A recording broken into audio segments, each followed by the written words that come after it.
بسم اللہ الرحمن الرحیم۔ السلام علیکم ورحمۃ اللہ وبرکاتہ۔ ابو ہریرہ رضی اللہ عنہ کی ماں کے اسلام لانے کا واقعہ۔ سیدنا ابو ہریرہ رضی اللہ عنہ خود دولت اسلام سے بہرہ ہو گئے تو ان کو فکر ہوئی کہ اپنی بوڑھی ماں کو بھی اس سعادت میں شریک کروں، مگر وہ برابر انکار کرتی رہی۔ ایک دن حسب معمول ان کو اسلام کی دعوت دی تو انہوں نے شان نبوت میں کچھ ناروا الفاظ استعمال کیے۔ ابو ہریرہ رضی اللہ عنہ روتے ہوئے حضور صلی اللہ علیہ وسلم کی خدمت میں حاضر ہوئے اور واقعہ بیان کر کے ماں کے اسلام لانے کے لیے طالب دعا ہوئے۔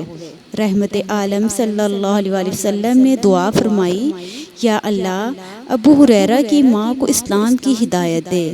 واپس ہوئے تو دعا قبول ہو چکی تھی۔ والدہ اسلام قبول کرنے کے لیے نہا دھو کر تیار ہو رہی تھی۔ جیسے ہی ابو ہریرہ رضی اللہ عنہ گھر پہنچے، ماں نے پڑھا اشہد لا الہ الا اللہ واشہد ان محمدا عبدہ ورسولہ۔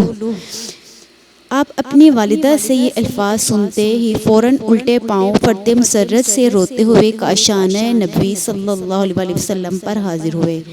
عرض کیا، یا رسول اللہ، بشارت ہو، آپ کی دعا قبول ہوئی، خدا نے میری ماں کو اسلام کی ہدایت بخش دی ہے۔ ماشاء اللہ۔